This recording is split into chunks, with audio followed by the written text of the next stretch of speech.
Olá, o Cá Pra Nós está de volta hoje para debater assuntos que foram realmente a tônica da semana que passou e que merecem muito aqui a nossa análise, viu? Josival Pereira, hoje que está aqui conosco e com a ausência justificada de Fernanda Albuquerque, que não está aqui entre nós porque está onde? Ela tá... Por aí. Acho que é São Pedro. Se preparando São Pedro. Trabalhou no São João e eu acho que ela tá querendo aproveitar. Folguinha do São Pedro, né? Cá pra nós. Cá pra nós, acho né? que ela tá querendo aproveitar. Da rua. Então, vamos debater primeiro o assunto que foi a tônica da mídia nacional, da semana inteira no Congresso Nacional, a questão da PEC da maconha. E aí, Josival Pereira, como é que é isso? Você acatou tudo que o STF aí aprovou? Olha, essa discussão, a PEC vamos trazer aqui. No STF, no Supremo Tribunal Federal, na verdade era um recurso que tinha sido dado entrada em 2015. Essa polêmica vem do Supremo Tribunal Federal 2015, para o Supremo Tribunal Federal dizer se o consumo próprio, portar droga, na verdade o recurso lá é portar droga, qualquer tipo de droga, uma quantidade que é mínima, que é consumo próprio, isso é crime ou não é crime, era o artigo 28 da Lei das Drogas que estava sendo discutido. O Supremo Tribunal Federal passou aí muito tempo para decidir isso e quando foi decidido já tem um confronto com o Congresso Nacional aqui, que é a PEC das drogas, a PEC das drogas tenta desmanchar o que o Supremo está fazendo, o que o Supremo terminou fazendo agora.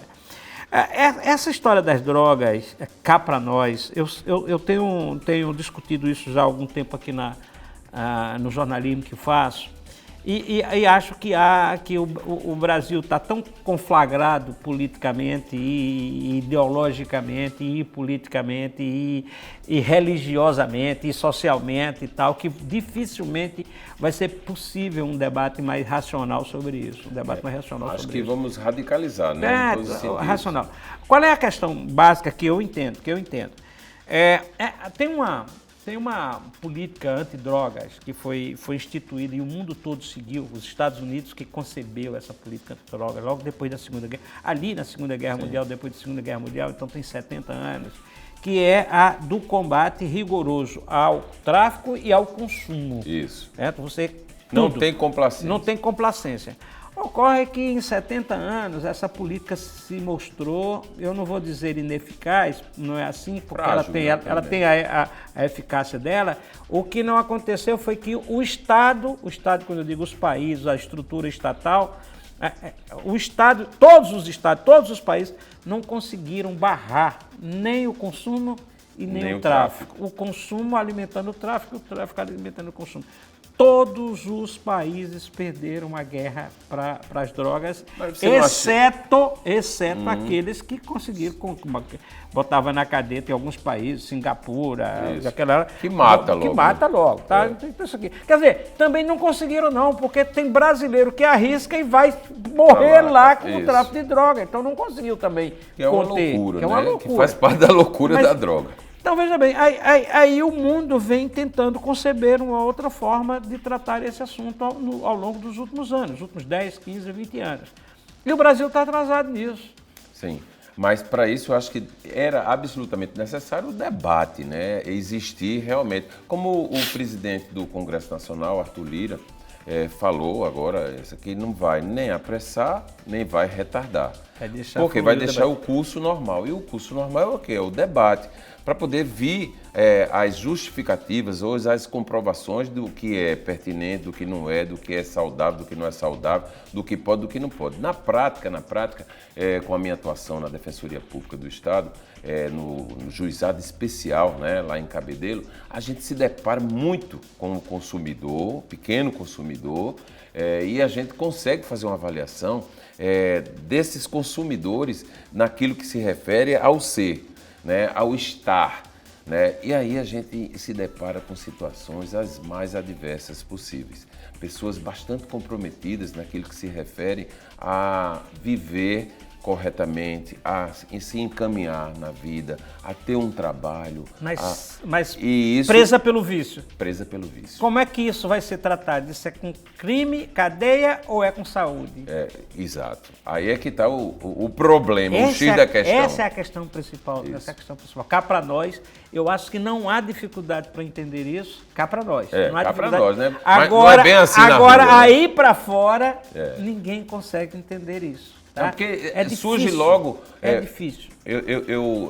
Quando saiu essa aprovação do STF, sei o quê, aí já vieram aquelas pessoas que são adeptos, né, do consumo, que acham que não é nada demais, que o ser humano no Brasil tem que ter liberdades para ter livre-arbítrio de escolhas, tal. E aí vem logo com teses que não são bem assim. Eu acho que a gente, como Estado, né, tem que ter um direcionamento para poder dar ordem e permitir que as coisas caminhem. E do outro lado aparecem as pessoas que terminam relacionando o consumidor, o simples consumidor, com o tráfico. Sim. E achando que tem que ser rigoroso, tem que ser um tratamento único para todo mundo, tem que ser um remédio mesmo. Colado. E tem outras. Eu ouvi de um senador da República da Paraíba essa semana uma justificativa, não sei se ele está colocando. Ele defende a PEC das drogas que está no Congresso. Sim. A que está no Congresso apresenta a PEC lá, diz o seguinte: diferentemente do que decidiu aqui o Supremo Tribunal Federal, a PEC porque proposta de emenda à Constituição, sim, ao invés de ficar na lei abaixo da Constituição, agora eles querem botar na Constituição que tudo que se pegar com droga é crime, crime. Embora a PEC diga, para o consumidor serão penas alternativas, que precisavam ser definidas. Mas, de qualquer forma, é crime. As pessoas acham que isso está correto. Por que é que isso não termina não sendo correto? Porque é isso, você falou, você tem experiência. O cara está consumindo, mas ele está consumindo por algum vício, como é o do cigarro, como é da cachaça e tal. Ele quer sair. Mas se ele for fichado criminalmente...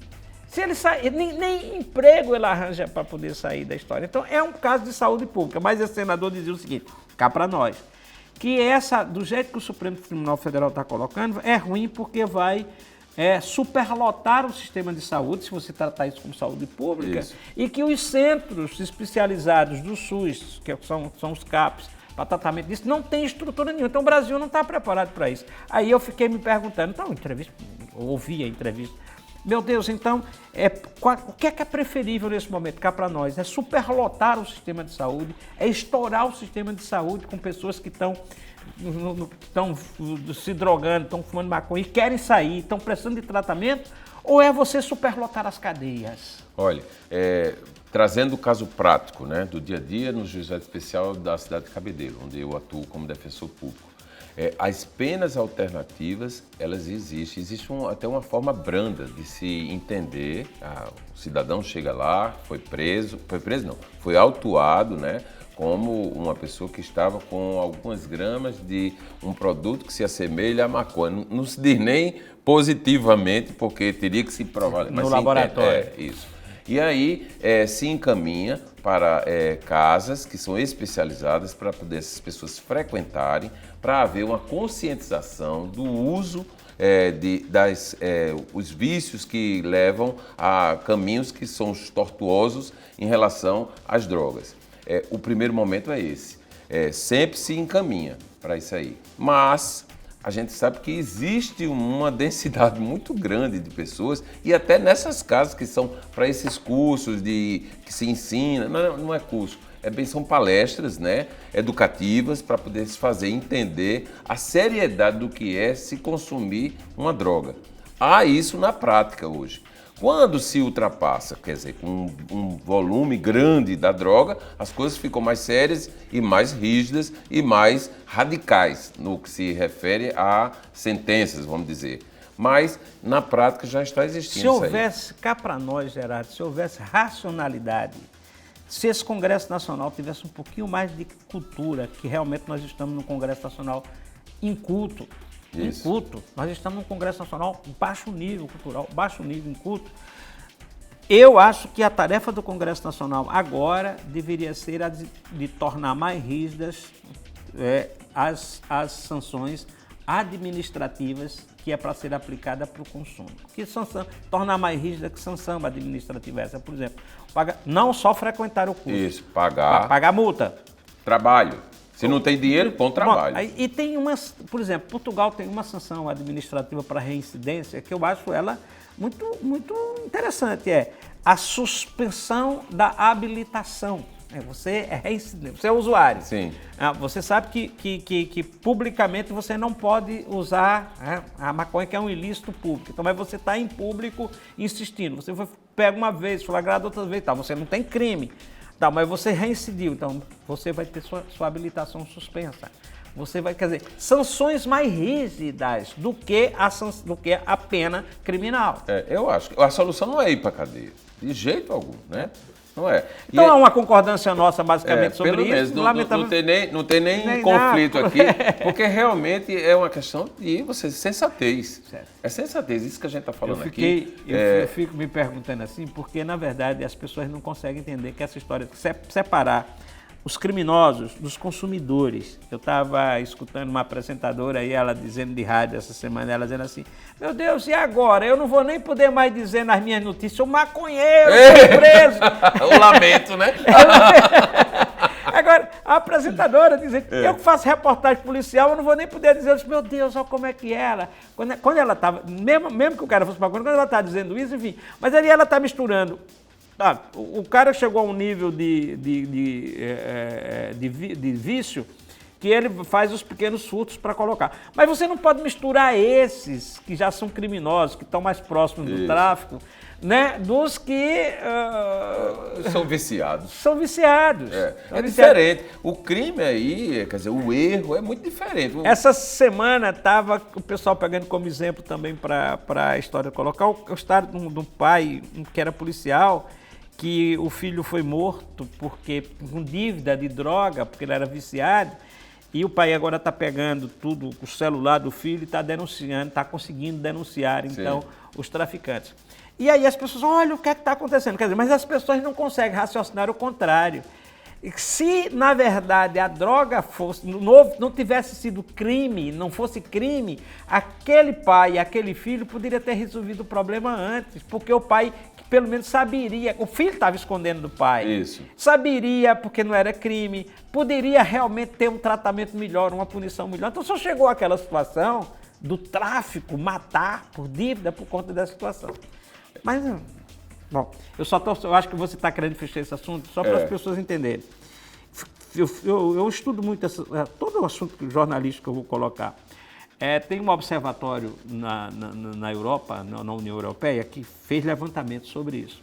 Que tem 30 milhões de consumidores de drogas no Ocidente, no nosso chamado Ocidente. Chamado União Europeia, Américas e tal. 14 milhões só nos Estados Unidos. E tem 70 milhões espalhados pelo mundo, que já deu alguma tapinha. Sim. Aquela linha linguagem. Você sabe o que é, Fica pra nós, né? Você sabe o que é uma tapinha, né? Isso, tem uma tragadazinha. Eu fiquei me perguntando, 70 milhões. Você já deu uma tapinha, Gerardo? Nunca.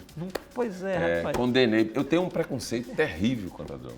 Eu tenho uma dosagem, não é preconceito de quem usa. É do sofrimento que ela provoca pelo que a gente já assistiu por aí, pelos filmes, pela rua, pelo dia a dia. Fiquei com essa curiosidade do Gerardo anda tantos ambientes sociais. Já vi. Já viu demais. Já foi oferecido. Já foi oferecido cocaína. Mas eu realmente tenho um preconceito, tenho um verdadeiro horror. Algo que eu acho que se existe outra vida, em outra vida eu fui vítima de alguma coisa disso aí. A conclusão que eu chego disso tudo é que esse debate tem que ser muito racional. Sim, e você? Você perguntou e eu abri o coração aqui. E você? Você deu um tapinha? Vamos pular essa parte? Então vamos pular essa parte. Então vamos sair dessa daí e vamos para o São João agora, né? Vamos dizer assim, acertos e erros do São João. Porque verdadeiramente, entre os acertos, eu classifico que a Paraíba viveu o maior de todos os movimentos de São João de todos os tempos, em termos de festa, de ir para a rua, de sucesso, de adesão do público e de movimentação econômica também. A Paraíba, que está vivendo um tempo diferenciado em relação ao que a gente assiste aí em outros tempos da construção civil, da economia, tal, um equilíbrio, a gente viu realmente algo assim muito importante acontecendo. E isso fez com que eu mesmo parasse para refletir se nós estávamos preparados para viver esse momento, né? Se tudo o que aconteceu como poderia e deveria. E aí, antes de eu entrar naquela minha avaliação, eu quero ver você, porque você me parece que saiu de João Pessoa nesses dias. Sim, fui a Campina, fui ao sertão da Paraíba. Então deu para ter uma visão do que estava acontecendo. Essa última semana que eu tinha programado para ir em Bananeiras, acabei não podendo ir por um problema de saúde. A cada ano que a gente vai fazendo São João, a gente tem polêmicas polêmicas que estão sendo feitas. A gente já fez aqui, inclusive, num episódio aqui passado, se é a história da música sertaneja, o nome da música sertaneja, enfim, tal, se coloca, e outras polêmicas. Eu estou me pacificando, as minhas preocupações e tal, me pacificando em relação a algumas. Por exemplo, eu estou vendo que algumas festas, algumas cidades, alguns municípios, eles estão optando por um jeito que está se consolidando, que é não o do São João tradicional, mas o do São João festival. Sim. Festival de música. Aquilo que Elba falou numa das entrevistas, né? Que os outros têm falado também, que vários cantores têm falado também. Que aí é Campina Grande, aí é Patos, Santa Luzia optou por isso, Bananeiras optou por essa situação, Monteiro fez uma experiência agora, tá? Então não são muitas cidades. São as grandonas, né? 4, 5 cidades, é possível. João Pessoa também. É possível que apareça uma ou outra que também entre nessa história. E no Nordeste todinho você vai ter algumas ilhas, você vai ter Caruaru, puxando mais para o forró tradicional, isso. Mas você vai ter Mossoró, você vai ter Aracaju, você vai ter... Então, que inclusive tem grande cobertura da Globo, tá? Então, eu estou pacificado que esse tipo de festival, ele é impossível você conter, ele vai se consolidar. E se considerando, por exemplo, que em Campina Grande, com aquela superestrutura que foi montada e que é um caminho sem volta, porque a cidade modifica, né? A economia gira realmente. Imagina que 5.200 pessoas passaram pelo aeroporto de Campina Grande nesse último final de semana. É um volume que não existe normalidade nisso aí. Existe uma superpopulação que chega para conferir essa festa que aparece nas televisões, que é vendida para o Sul, que é vendida para todas as partes do país. Então, a gente considerando que as pessoas vêm em busca das nossas origens e ela encontra muitos núcleos, muitos mesmo, porque você enxerga isso fortemente com os pé de serra que tem em todas as partes da cidade, e inclusive no Parque do Povo, mas também a oportunidade do povo assistir aqueles shows que ele não tem condições de assistir pagando. Né? Vai para Passapuca para assistir essas grandes celebridades. Me pacifica essa história de achar que é impossível você conter essa avalanche dessa coisa. Agora, e aí vem a preocupação. Por exemplo, eu estava ouvindo Santana, o cantador, que é um grande artista, ele fazendo uma preocupação, dizer o seguinte: olha, a gente precisa refletir o seguinte: o São João virou o que era porque era uma festa diferente de tudo que acontecia no Brasil. Sim.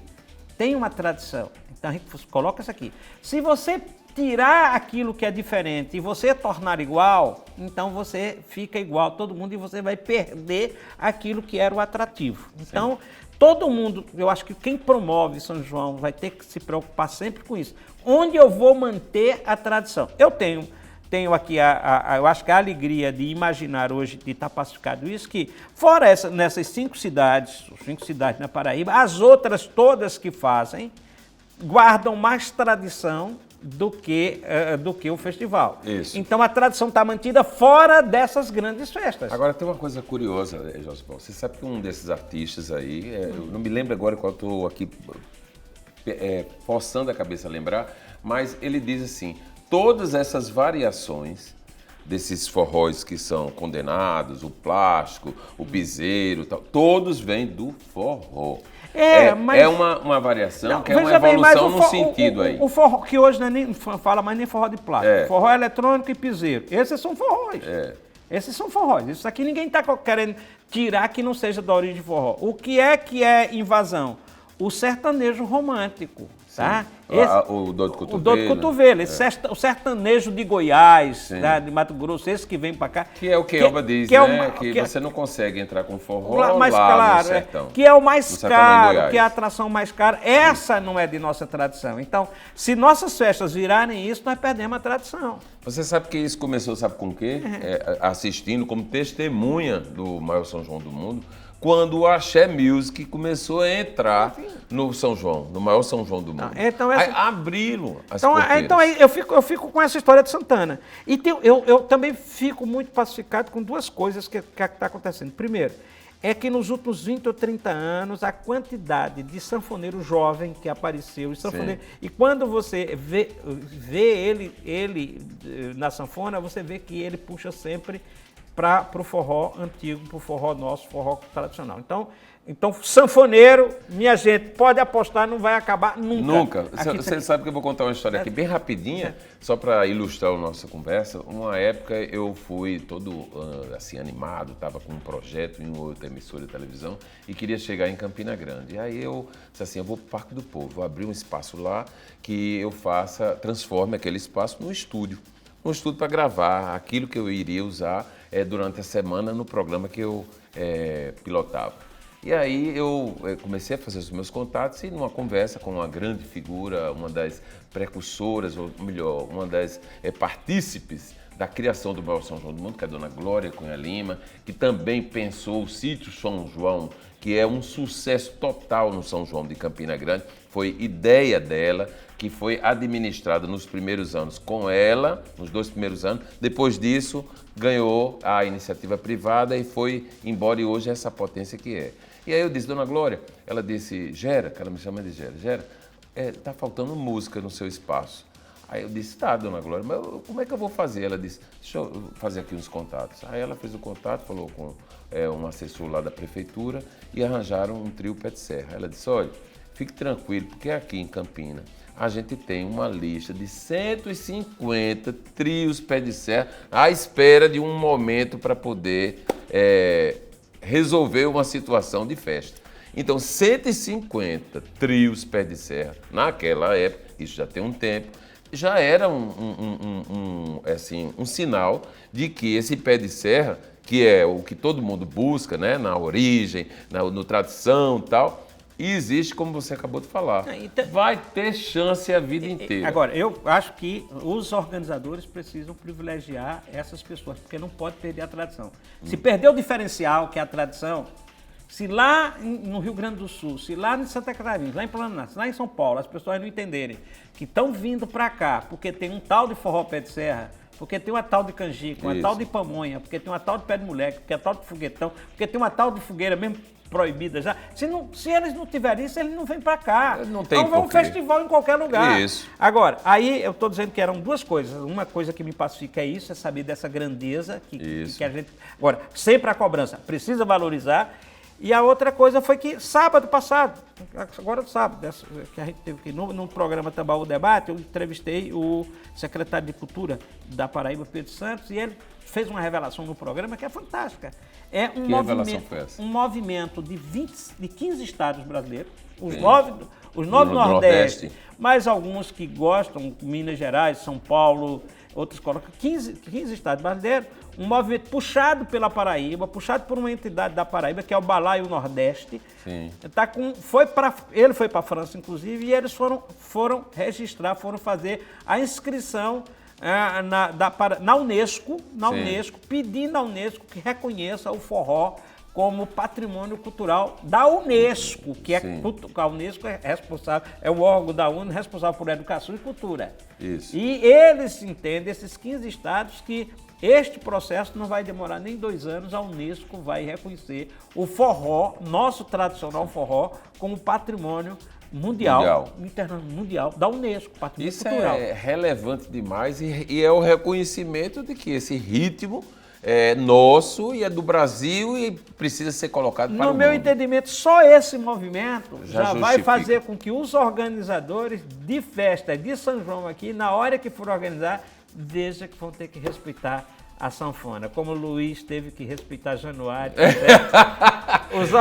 Os organizadores vão ter que respeitar a sanfona. Só para dar fechamento e fazer o reconhecimento aqui, na abertura do maior São João do mundo, com a inauguração do Parque Evaldo Cruz, que a gente comentou aqui em outra oportunidade, o momento especial musical daquele dia foi exatamente com a Orquestra Sanfônica de Campina Grande, ou seja, só sanfonas em plena praça pública, com uma multidão assistindo aquele momento que era muito especial de um resgate de um espaço da cidade que agora está super bonito e que ainda vai terminar na próxima semana, né? Nós estamos aqui em São Pedro, mas o São João de Campina Grande vai até o dia 7.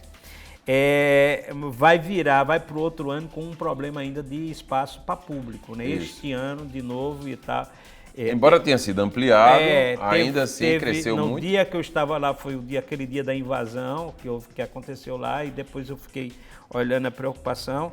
Veja bem, tinha pelos debates lá, que foi feito depois, inclusive, uma reunião com o Ministério Público que se organizou lá. Mas este ano, os bombeiros aprovaram um pouco de 73.500 pessoas. 73.500 pessoas era o público que estava lá. E quando chegavam em 70 mil, eles precisavam, então, começar a tomar providências para poder fechar as porteiras. Só que aí se entendeu que não é que quando chegar a 73 mil, você já não 70 mil, você já não controla mais. Aí a ordem foi para, a partir dos 50 mil, então, já tinha que reunir os organizadores, e os organizadores começarem a pensar qual o melhor momento e qual a providência vai tomar.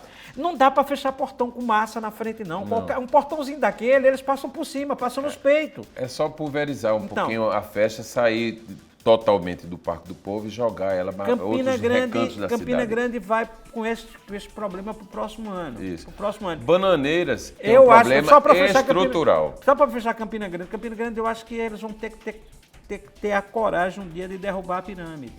Será que vão ter essa coragem? Vão ter que ter essa coragem. Acho que não vai para se resolver pelo menos por mais uns 5 anos. Bananeira não tem estrutura. Não tem estrutura e a demanda de pessoas é imensa, imensa de todas as partes. A cidade não comporta aquilo se o governo do estado, porque é maior do que a prefeitura, se o governo do estado não tomar uma atitude de criar vias, estrutura para poder acomodar essa obsessão regional que existe em torno de Bananeiras. Nem que faça a via dupla para lá resolve esse problema. Não tem que resolver. É o tamanho da festa que tem que ser repensado. Diminuído, né? Tem que ser repensado. Repensado, é diminuído, porque não tem outro caminho. Bom, mas esse é assunto para a gente debater em muitos cá para nós aqui, em outras oportunidades, porque são estruturas que precisam ser repensadas e não só para São João. São João é uma oportunidade de negócio fantástica que precisa ser estimulada, preservando a nossa tradição cultural. A tradição é a galinha dos ovos de ouro, é o que atrai. Você não pode matar o que atrai, agora tem que modernizar, estruturar e garantir segurança. Bom, e o cá para nós, obrigado, Josival. Estamos aqui. Registrando mais uma vez a ausência sentidíssima, mas justificada de Fernanda Albuquerque. A gente encerra hoje o papo aqui e volta na próxima semana, claro que debatendo outros assuntos e deixando vocês aí com essas reflexões do São João e a maconha, né, que está por aí liberada e a gente está aqui para dar um direcionamento. Liberada nem tanto, né? Proibida, mas sem ser crime. É aquela coisa, mas não é, né? Até a próxima.